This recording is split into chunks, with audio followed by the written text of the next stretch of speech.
ओम शांति।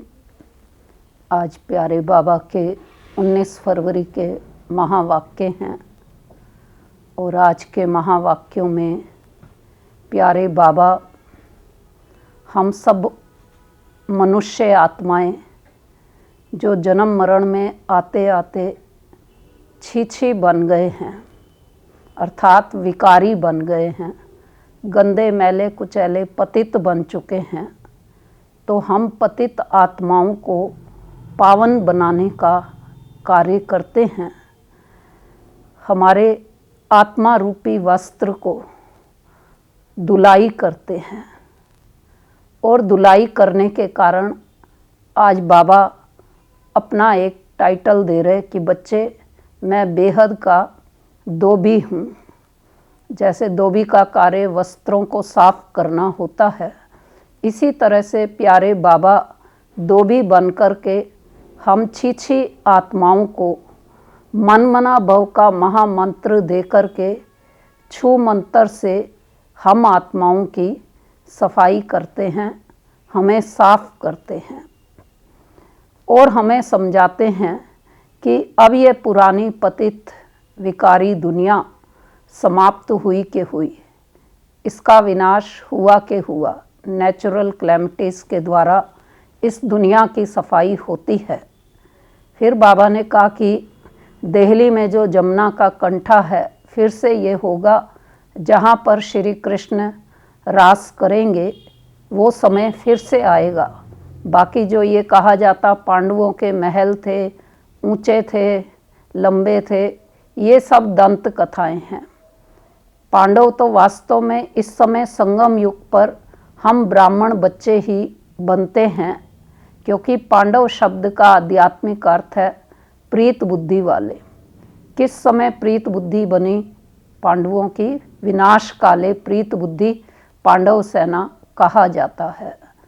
तो वास्तव में तो वो हम इस समय हैं, लेकिन जो पांडवों की कथा आती है वो बाबा ने कहा कि दंत कथा है। लेकिन हाँ, दिल्ली में जमुना के किनारे पर श्री कृष्ण आते हैं, ये बात सत्य है। तो पुरानी दुनिया समाप्त होने वाली है, नई दुनिया आने वाली है। पुरानी दुनिया जो कब्रिस्तान बन चुकी है, उसको फिर से परिस्तान बनाने का कार्य हम बच्चे कर रहे हैं। आज बाबा हमको ओम शांति शब्द जब हम उच्चारित करते हैं, एक दूसरे को संबोधन में भी ओम शांति कहते हैं और इच्छा भी यही रखते हैं बाबा से कि हमें शांति आपसे मिलती रहे। तो बाबा उस शब्द का भी अर्थ समझा रहे हैं कि बच्चे, शांति तो तुम्हारा निज स्वरूप है, शांति धाम तो तुम्हारा अपना घर है। थोड़े समय के लिए कर्म करने के बाद आत्मा रिलैक्स होना चाहती, शांत होना चाहती है तो हो जाती है, लेकिन सदा के लिए भी शांति जो है वो तो शांति धाम में ही है।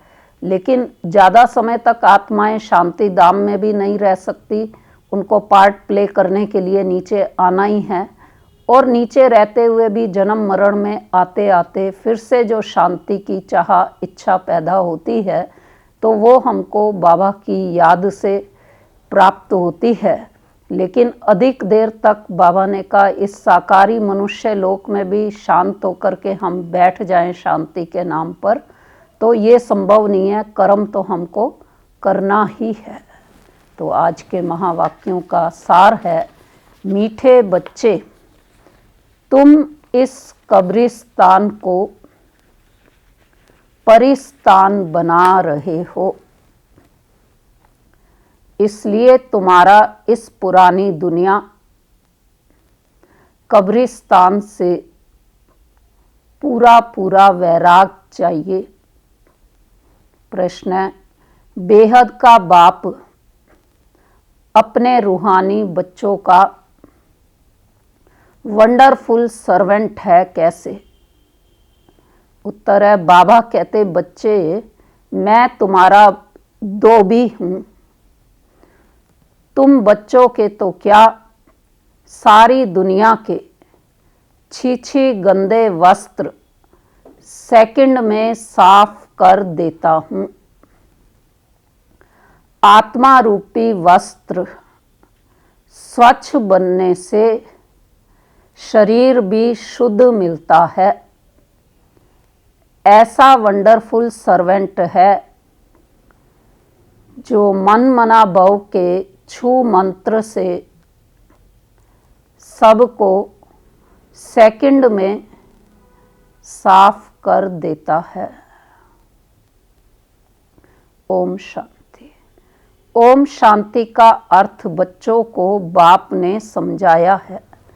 अहम आत्मा का स्वधर्म है शांत। शांति धाम जाने के लिए कोई पुरुषार्थ नहीं करना पड़ता है। आत्मा स्वयं शांत स्वरूप शांति धाम में रहने वाली है। हाँ, थोड़ा समय शांत रह सकती है।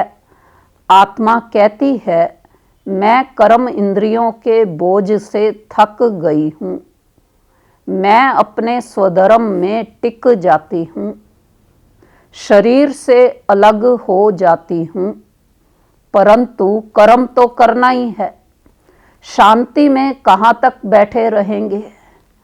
आत्मा कहती है हम शांति देश के रहवासी हैं, सिर्फ यहाँ शरीर में आने से टाकी बना हूँ। अहम आत्मा अविनाशी, मम शरीर है विनाशी। आत्मा पावन और पतित बनती है। सतयुग में 5 तत्व भी सतो प्रधान होते हैं। यहाँ 5 तत्व भी तमो प्रधान हैं। सोने में खाद पड़ने से सोना पतित बन जाता है, फिर उनको साफ करने के लिए आग में डाला जाता है। इनका नाम ही है योग अग्नि। दुनिया में तो अनेक प्रकार के हठ योग आदि सिखलाते हैं, उनको योग अग्नि नहीं कहा जाता है। योग अग्नि यह है जिससे पाप जलते हैं। आत्मा को पतित से पावन बनाने वाला परमात्मा है। परमात्मा को बुलाते हैं हे पतित पावन आओ। ड्रामा प्लान अनुसार सबको पतित तमो प्रधान बनना है। यह जाड़ है, इनका बीज रूप ऊपर में है। बाप को जब बुलाते हैं बुद्धि ऊपर चली जाती है, जिससे तुम वर्षा ले रहे हो, जो अब नीचे आया हुआ है। कहते हैं मुझे आना पड़ता है। मनुष्य सृष्टि का जो जाड़ है अनेक वैरायटी धर्मों का, वह अब तमो प्रधान पतित है। जड़जड़ी भूत अवस्था को पाया हुआ है। बाप बैठ बच्चों को समझाते हैं। सतयुग में देवताएं, कलयुग में हैं असुर। बाकी असुर और देवताओं की लड़ाई लगी नहीं है। तुम इन आसुरी 5 विकारों पर योग बल से जीत पाते हो। बाकी कोई हिंसक लड़ाई की बात नहीं। तुम कोई भी प्रकार से हिंसा नहीं करते हो, कभी किसको हाथ भी नहीं लगाएंगे। तुम डबल अहिंसक हो। काम कटारी चलाना यह तो सबसे बड़ा पाप है। बाप कहते हैं यह काम कटारी आदि मध्य अंत दुख देती है। विकार में नहीं जाना चाहिए। क्यों नहीं जाना चाहिए विकार में? क्योंकि हम सभी देवताओं के आगे महिमा गाते हैं ना। कौन सी महिमा गाई? आप सर्वगुण संपन्न, 16 कला संपूर्ण, संपूर्ण निर्विकारी, मर्यादा पुरुषोत्तम, संपूर्ण अहिंसक हैं। तो आत्मा कहती है हम पतित बने हैं, तब तो बुलाते हैं हे पतित पावन आओ। जब पावन है तब तो कोई को बुलाते ही नहीं हैं, उनको स्वर्ग कहा जाता है। यहाँ तो साधु संत आदि कितनी धुन लगाते हैं। कौन सी धुन लगाई साधु संतों ने? क्या गा करके? हे पतित पावन सीताराम, रघुपति राघव राजा राम। तो बाप कहते हैं इस समय सारी दुनिया पतित है, इसमें भी किसका दोष नहीं है। यह ड्रामा बना बनाया है।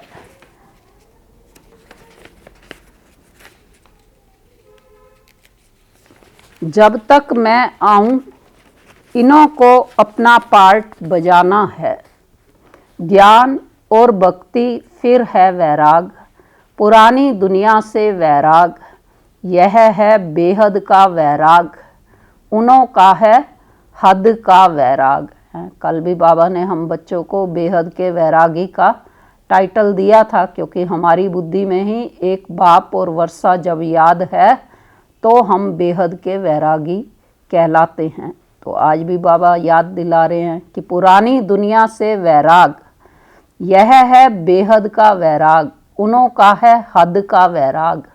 तुम जानते हो यह पुरानी दुनिया अब खत्म होनी है। नया घर बनाते हैं तो पुराने घर से वैराग हो जाता है ना। बेहद का बाप कहते हैं अभी तुमको स्वर्ग रूपी घर बनाकर देता हूँ। अभी तो है नर्क, स्वर्ग है नई दुनिया, नर्क पुरानी दुनिया। अभी पुरानी दुनिया में रहकर हम नई दुनिया बना रहे हैं। पुराने कब्रिस्तान पर हम परिस्तान बनाएंगे। यही जमुना का कंठा होगा, इस पर महल बनेंगे। यही देहली जमुना नदी आदि होगी। बाकी यह जो दिखाते हैं पांडवों के किले थे, यह सब हैं दंत कथाएं। ड्रामा प्लान अनुसार जरूर फिर यह बनेंगे। जैसे तुम यज्ञ तप दान आदि करते आए हो, फिर भी करना होगा। पहले तुम शिव की भक्ति करते हो, फर्स्ट क्लास मंदिर बनाते हो, उसको व्यभिचारी भक्ति कहा जाता है। बाबा सतयुग का भी वर्णन कर रहे हैं कि सतयुग के अंदर जो महल जमुना के किनारे थे वो फिर से बनेंगे। लेकिन नहीं होगा तो क्या नहीं होगा, भक्ति मार्ग के जो पांडवों की कथा कहानियां हैं ये सब दंत कथाएं हैं, ये नहीं होगा। लेकिन फिर जब भक्ति मार्ग शुरू होगा तो यज्ञ तप दान जो कुछ भी हमने किया, मंदिर बनाए, वो सब फिर से बनाएंगे, फिर से व्यभिचारी भक्ति जो है करते हैं। तो अभी तुम ज्ञान मार्ग में हो, यह है अवैभिचारी ज्ञान। एक ही शिव बाबा से तुम सुनते हो। जिसकी पहले पहले तुमने भक्ति शुरू की, उस समय और कोई धर्म होते नहीं, तुम ही होते हो। तुम बहुत सुखी रहते हो। देवता धर्म बहुत सुख देने वाला है। नाम लेने से मुख मीठा हो जाता है। तो तुम एक बाप से ही ज्ञान सुनते हो। बाप कहते हैं और कोई से ना सुनो। यह है तुम्हारा अवैभिचारी ज्ञान। बेहद के बाप के तुम बने हो। बाप से ही वर्षा मिलेगा नंबरवार पुरुषार्थ अनुसार। बाप भी थोड़े समय के लिए साकार में आया हुआ है। कहते हैं मुझे ही तुम बच्चों को ज्ञान देना है। मेरा स्थायी शरीर है नहीं, मैं इसमें प्रवेश करता हूँ। शिव जयंती से फिर जट गीता जयंती हो जाती है, उनसे ही ज्ञान शुरू कर देते हैं। यह रूहानी विद्या तुमको सुप्रीम रूह ही दे रहे हैं, पानी की बात नहीं। पानी को थोड़े ही ज्ञान कहेंगे। पतित से पावन ज्ञान से बनेंगे, पानी से थोड़े ही पावन बनेंगे। नदियाँ तो सारी दुनिया में हैं ही। यह तो ज्ञान सागर बाप आते हैं, इसमें प्रवेश कर नॉलेज सुनाते हैं। यहाँ जब कोई मरते हैं तो मुख में गंगा का जल डालते हैं। समझते हैं यह जल है पतित से पावन बनाने वाला, तो स्वर्ग में चला जाएगा। यहाँ भी गौमुख पर जाते हैं। वास्तव में गौमुख तुम चैतन्य हो। आज बाबा ने अपना टाइटल तो धोबी का दिया, और हम बच्चों को क्या कह रहे हैं कि गौमुख वास्तव में चैतन्य में तुम बच्चे हो। तुम्हारे मुख से ज्ञान अमृत निकलता है। गौ से दूध मिलता है, पानी की तो बात ही नहीं है। तो यह अभी तुमको पता पड़ा है। तुम जानते हो ड्रामा में एक बार जो हो गया है वह फिर 5000 वर्ष के बाद होगा, हूबहू रिपीट। यह बाप बैठ समझाते हैं, जो सभी का सदगति दाता है। अभी तो सब दुर्गति में पड़े हैं। आगे तुम नहीं जानते थे। कौन सी बात? एकदम देखो पॉइंट कहाँ की कहाँ चेंज हो गई कि रावण को क्यों जलाते हैं। अभी तुम समझते हो बेहद का दशहरा होना है। सारी सृष्टि पर रावण राज्य है ना। यह सारी जो पृथ्वी है वह लंका है। रावण कोई हद में नहीं रहता। रावण का राज्य सारी सृष्टि में है। भक्ति भी आधा कल्प चलती है। पहले होती है अवैभिचारी भक्ति, फिर व्यभिचारी भक्ति शुरू होती है। दशहरा, रक्षाबंधन आदि सब अभी के त्योहार हैं। शिव जयंती के बाद होती है कृष्ण जयंती। क्यों कृष्ण जयंती होती है? अभी कृष्णपुरी स्थापन होती है। आज कंसपुरी में हैं, कल कृष्णपुरी में होंगे। सतयुग त्रेता युग को कृष्णपुरी भी कहा गया है। तो कृष्ण थोड़े ही यहाँ हो सकता है। कृष्ण जन्म लेते ही हैं सतयुग में। वह है फर्स्ट प्रिंस। स्कूल में पढ़ने जाते हैं, जब बड़ा होता है तब गद्दी का मालिक बनता है। बाकी यह रासलीला आदि वह तो आपस में खुशी मनाते होंगे। बाकी कृष्ण किसको बैठ ज्ञान सुनाए, यह हो कैसे सकता है। वहाँ खुशियाँ तो मनाई जाती हैं, है ही खुशी का संसार। वहाँ गीता ज्ञान की कोई ज़रूरत ही नहीं है। तो इसलिए बाबा कह रहे कृष्ण वहाँ ज्ञान सुनाए, तो यह हो कैसे सकता। सारी महिमा एक शिव बाबा की है, जो पतितों को पावन बनाते हैं। तुम कोई बड़े ऑफिसर्स को समझाओ तो कहेंगे आप राइट कहती हो, परंतु वह और किसी को सुना ना सके, उनकी बात कोई सुनेगा नहीं। ब्रह्मा कुमार कुमारी बना और सब कहेंगे कि इनको तो जादू लग गया है। ब्रह्मा कुमार कुमारी का नाम सुना बस समझते हैं कि यह जादू करती होंगी। थोड़ा किसको ज्ञान दो तो कह देते यह ब्रह्मा कुमारियाँ तो जादू लगाती हैं। बस यह तो सिवाय अपने दादा के और किसको मानती नहीं है। भक्ति आदि कुछ नहीं करती। बाबा तो कहते हैं किसको मना नहीं करना है कि भक्ति ना करो, आपे ही छूट जाएगी। तुम भक्ति छोड़ते हो, विकार छोड़ते हो, इस पर ही हंगामा होता है। बाबा ने कहा है मैं रुद्र ज्ञान यज्ञ रचता हूँ, इसमें आसुरी संप्रदाय के विघ्न पड़ते हैं। यह है शिव बाबा का बेहद का यज्ञ, जिसमें मनुष्य से देवता बनते हैं। गाया हुआ भी है ज्ञान यज्ञ से विनाश ज्वाला प्रज्वलित हुई। जब पुरानी दुनिया विनाश हो तब तो तुम नई दुनिया में राज्य करेंगे। मनुष्य कहेंगे हम कहते हैं शांति हो, और यह ब्रह्मा कुमारियाँ कहती हैं कि विनाश हो। बाप समझाते हैं यह सारी पुरानी दुनिया इस ज्ञान यज्ञ में स्वाहा हो जाएगी। इस पुरानी दुनिया को आग लगनी है। नेचुरल क्लैमिटीज भी आएंगी, विनाश तो होना ही है। सरसों माफिक सब मनुष्य पिस कर खत्म हो जाएंगे, बाकी आत्माएं बच जाएंगी। यह तो कोई भी समझ सकते हैं कि आत्मा अविनाशी है। अभी यह बेहद की होलिका होनी है, जिसमें शरीर सब खत्म हो जाएंगे, बाकी आत्माएं पवित्र बन चली जाएंगी। आग में चीज शुद्ध होती है ना, हवन करते हैं शुद्धता के लिए। वह सब हैं जिस्मानी बातें। अभी तो सारी दुनिया स्वाहा होनी है। विनाश के पहले जरूर स्थापना हो जानी चाहिए। किसको भी समझाओ तो पहले बोलो स्थापना फिर विनाश। ब्रह्मा द्वारा स्थापना। प्रजापिता तो मशहूर है ना, आदि देव और आदि देवी। जगत अम्बा के भी लाखों मंदिर हैं, कितने मेले लगते हैं। तुम हो जगत अम्बा के बच्चे, ज्ञान ज्ञानेश्वरी, फिर बनेंगे राज राजेश्वरी। तुम बहुत धनवान बनते हो, फिर भक्ति मार्ग में लक्ष्मी से दीप माला पर विनाशी धन मांगते हैं। यहाँ तो सब कुछ मिल जाता है, आयुष्मान भव पुत्रवान भव। तुम जानते हो हमारी आयु 150 वर्ष की रहती है। बाप कहते हैं जितना योग लगाएंगे उतना आयु बढ़ती रहेगी। तुम ईश्वर से योग लगाकर योगेश्वर बनते हो। मनुष्य तो हैं भोगेश्वर। कहा भी जाता है विकारी मूत पलीती कप्पड़ धोए। बाप कहते हैं मुझे धोबी भी कहते हैं।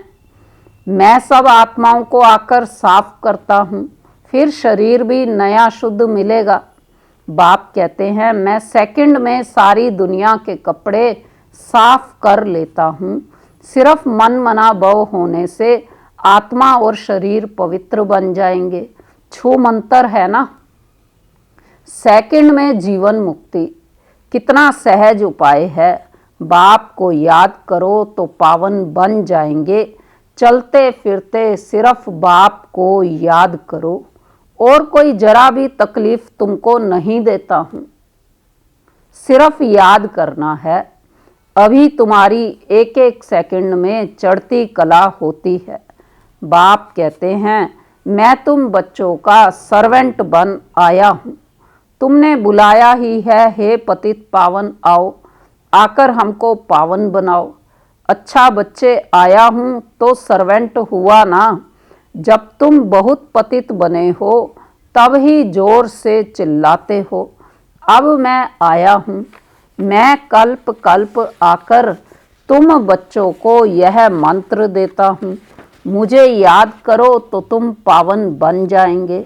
मन मना भव का अर्थ भी है मन मना भव मध्याजी भव, अर्थात बाप को याद करो तो विष्णुपुरी के मालिक बनेंगे। तुम आए ही हो विष्णुपुरी का राज्य लेने। रावणपुरी के बाद है विष्णुपुरी, कंसपुरी के बाद कृष्णपुरी। कितना सहज समझाया जाता है। बाप कहते हैं इस पुरानी दुनिया से ममत्व मिटा दो। अभी हमने 84 जन्म पूरे किए हैं। यह पुराना चोला छोड़कर हम जाएंगे नई दुनिया में। याद से ही तुम्हारे पाप कटते जाएंगे। इतनी हिम्मत करनी चाहिए। वह तो ब्रह्म को याद करते हैं, समझते हैं ब्रह्म में लीन हो जाएंगे, परंतु ब्रह्म तो है रहने का स्थान। वो लोग तपस्या में बैठ जाते हैं, बस हम ब्रह्म में जाकर लीन हो जाएंगे, परंतु वापस तो कोई जा नहीं सकते। ब्रह्म से योग लगाने से पावन तो बनेंगे नहीं, एक भी जा ना सके। पुनर्जन्म तो लेना ही है। बाप आकर सच बतलाते हैं। सचखंड सच्चा बाबा स्थापन करते हैं। रावण आकर झूठ खंड बनाते हैं। अभी यह है संगम युग। इसमें तुम उत्तम से उत्तम बनते हो, इसलिए इनको पुरुषोत्तम कहा जाता है। तुम कौड़ी से हीरे जैसा बनते हो, यह है बेहद की बात। उत्तम से उत्तम मनुष्य हैं देवताएं। तो अभी पुरुषोत्तम संगम युग पर तुम बैठे हो। तुमको पुरुषोत्तम बनाने वाला है ऊंच ते ऊंच बाप। ऊंच ते ऊंच स्वर्ग का वर्षा तुमको देते हैं। फिर यह तुम भूलते क्यों हो। बाप कहते हैं मुझे याद करो। बच्चे कहते हैं बाबा कृपा करो तो हम भूले ही नहीं। है ना सबके यही कि कृपा करो तो हम भूले ही नहीं। यह कैसे हो सकता। बाबा के डायरेक्शन पर चलना है ना। बाप कहते हैं मुझे याद करो तो तुम पतित से पावन बन जाएंगे। राय पर चलो ना, बाकी आशीर्वाद क्या करूं। अच्छा मीठे मीठे सिकी लदे बच्चों प्रति मात पिता बाप दादा का याद प्यार और गुड मॉर्निंग। रूहानी बाप की रूहानी बच्चों को नमस्ते। हम रूहानी बच्चों की रूहानी बाप दादा को नमस्ते। तो आज की मुरली की धारणा की पॉइंट है, पहली है बाप के हर डायरेक्शन पर चलकर स्वयं को कौड़ी से हीरे जैसा बनाना है। एक बाप की याद में रह स्वयं के वस्त्रों को स्वच्छ बनाना है। दूसरा अब नए घर में चलना है। इसलिए इस पुराने घर से बेहद वैराग रखना है। नशा रहे कि इस पुराने कब्रिस्तान पर हम परिस्तान बनाएंगे। वरदान है, संगम युग के श्रेष्ठ चित्र को सामने रख भविष्य का दर्शन करने वाले त्रिकालदर्शी भव। स्पष्टीकरण है, भविष्य के पहले सर्व प्राप्तियों का अनुभव आप संगम युगी ब्राह्मण करते हो। अभी डबल ताज तख्त तिलकदारी सर्व अधिकारी मूर्त बनते हो। भविष्य में तो गोल्डन स्पून होगा, लेकिन अभी हीरे तुल्य बन जाते हो। जीवन ही हीरा बन जाता है। वहाँ सोने हीरे के झूले में झूलेंगे, यहाँ बाप दादा की गोदी में अतीन्द्रिय सुख के झूले में झूलते हो। तो त्रिकालदर्शी बन वर्तमान और भविष्य के श्रेष्ठ चित्र को देखते हुए सर्व प्राप्तियों का अनुभव करो। स्लोगन है, कर्म और योग का बैलेंस ही परमात्म ब्लेसिंग का अधिकारी बना देता है। अच्छा, ओम शांति।